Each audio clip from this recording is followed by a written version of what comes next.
এসএসসির ফল প্রকাশের দিন নির্ধারণ। গণভবন জয় করেছি, এবার জাতীয় সংসদ জয় করব, বললেন নাহিদ ইসলাম। সংস্কার প্রশ্নে ভিন্নমত এলে প্রস্তাব সংশোধন করছে ঐকমত্য কমিশন, জানালেন আলী রিয়াজ। শ্রীপুরে সেনাবাহিনীর যৌথ অভিযানে অস্ত্রসহ আওয়ামী লীগ ও বিএনপি নেতা আটক। মোরেলগঞ্জে বিএনপি সদস্য সংগ্রহ ও নবায়ন কার্যক্রমের উদ্বোধন। গভীর রাতে মেয়েদের সংবর্ধনা, ঋতুপর্ণা ও আফিদাদের বিশ্বকাপ জয়ের আশা। দর্শক, শুনছিলেন দিনের খবরের প্রধান প্রধান শিরোনাম, এবার বিস্তারিত। তার আগে আমাদের ইউটিউব চ্যানেল সাবস্ক্রাইব করুন এবং সব খবর পেতে ফেসবুক পেজ ফলো করে রাখার পাশাপাশি ওয়েবসাইট ভিজিট করুন। আগামী 10 জুলাই চলতি বছরের মাধ্যমিক স্কুল সার্টিফিকেট, এসএসসি ও সমমান পরীক্ষার ফল প্রকাশ হতে পারে। অপেক্ষা শুধু চূড়ান্ত অনুমোদনের। নির্দিষ্ট এই তারিখে ফল প্রকাশ করার জন্য শিক্ষা মন্ত্রণালয়ে প্রস্তাব পাঠিয়েছে আন্তঃশিক্ষা বোর্ড। মন্ত্রণালয়ের অনুমোদন পেলেই ফল প্রকাশের তারিখ চূড়ান্ত করা হবে। ঢাকা শিক্ষা বোর্ডের একজন কর্মকর্তা গণমাধ্যমকে এ তথ্য নিশ্চিত করেছেন। গত 10 এপ্রিল সারা দেশে একযোগে এসএসসি ও সমমানের পরীক্ষা শুরু হয়। এবার 9টি সাধারণ শিক্ষা বোর্ড এবং মাদ্রাসা ও কারিগরি বোর্ডের অধীনে পরীক্ষায় অংশ নিতে আবেদন করেন 19,28,181 শিক্ষার্থী। এবছর লিখিত পরীক্ষা শেষ হয় গত 13 মে। ব্যবহারিক পরীক্ষা হয় 15 মে থেকে 22 মের মধ্যে।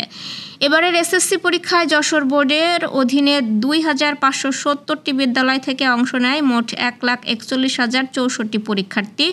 মোট 299 কেন্দ্রে পরীক্ষা অনুষ্ঠিত হয়। জাতীয় নাগরিক পার্টির আহ্বায়ক নাহিদ ইসলাম বলেছেন, 5 আগস্ট আমাদের লক্ষ্য ছিল ফ্যাসিবাদের পতন, এবার আমাদের লক্ষ্য হচ্ছে বাংলাদেশের পুনর্গঠন। 5 আগস্ট আমাদের লক্ষ্য ছিল গণভবন, এবার আমাদের লক্ষ্য হলো জাতীয় সংসদ ভবন। আমরা গণভবন জয় করেছি, এবার জাতীয় সংসদকেও জয় করব। জাতীয় নির্বাচনে জাতীয় সংসদে তরুণদের অভূতপূর্ব বিজয় উদযাপন হবে। রাজশাহী নগরীর 0 পয়েন্ট এলাকায় বিচার সংস্কার ও নতুন সংবিধানের দাবিতে আয়োজিত এক পথসভায় গতকাল রাতে এসব কথা বলেন তিনি বলেন, 5 আগস্টের পরে নানা শক্তির ষড়যন্ত্রে সংস্কারের পথ রুদ্ধ হয়েছে। অনেক সুযোগ দিয়েছি, আমরা আর সুযোগ দেব না। যারা এই সংস্কারের কাজটাকে ব্যাহত করার চেষ্টা করছে, বাংলাদেশের জনগণ তাদের কোনোদিন ক্ষমা করবে না। নির্বাচনের আগে অবশ্যই সংস্কার ও বিচারের সুরাহা হতে হবে।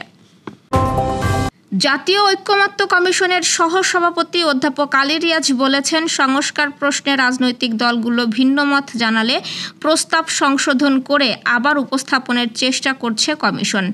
আলোচনার মধ্য দিয়ে রাজনৈতিক দলগুলোর মধ্যে ঐকমত্যে আসার প্রবণতা দেখা যাচ্ছে বলে জানান আলী রিয়াজ। তিনি বলেন, দলগুলো যেহেতু কাঠামোগত পরিবর্তনের দিকে জোর দিচ্ছে, তাই কমিশন চেষ্টা করছে দলগুলোর সঙ্গে থাকার। আজ রাজধানীর ফরেন সার্ভিস একাডেমির দোয়েল হলে রাজনৈতিক দলগুলোর সঙ্গে দ্বিতীয় পর্যায়ের 10ম আলোচনার শুরুতে একথা বলেন অধ্যাপক আলী রিয়াজ। আজকের বৈঠকের আলোচ্য সূচিতে রয়েছে উপজেলা পর্যায়ে অধস্তন আদালতের সম্প্রসারণ, জরুরি অবস্থা ঘোষণা ও নারী প্রতিনিধিত্ব। অধ্যাপক আলী রিয়াজ জানান, রাজনৈতিক দলগুলোর সঙ্গে প্রথম পর্যায়ের আলোচনায় যেসব বিষয়ে ঐকমত্য হয়েছে, সেই বিষয়গুলো দ্বিতীয় পর্যায়ের আলোচনায় আনেননি কমিশন। মাগুরার শ্রীপুর উপজেলায় সেনাবাহিনীর যৌথ অভিযানে অস্ত্রসহ 2 জন আটক হয়েছেন। রোববার দিবাগত গভীর রাতে উপজেলার তারা, উজিয়াল ও নৌহাটা গ্রামে পৃথক এ অভিযান হয়। অভিযানে 3টি বিদেশি রিভলভার, 11 রাউন্ড তাজা গুলি, দেশি অস্ত্রসহ বিএনপি নেতা শরীফুল ইসলাম সাচ্চু ও আওয়ামী লীগ নেতা মিজানুর রহমান টিটোকে আটক করে অভিযানিক দল। শরীফুল ইসলাম সাচ্চু সবদালপুর ইউনিয়ন বিএনপির সাবেক সভাপতি এবং মিজানুর রহমান টিটো প্রাক্তন আওয়ামী লীগ কর্মী ও উপজেলা আওয়ামী লীগের ক্রীড়া বিষয়ক সম্পাদক কনকের বড় ভাই। তিনি একটি হত্যা ও নাশকতা মামলার পলাতক আসামি। মাগুরা সেনা ক্যাম্প ও শ্রীপুর থানা পুলিশ জানায়, গোপন তথ্যের ভিত্তিতে তাদের আটক করা হয়েছে।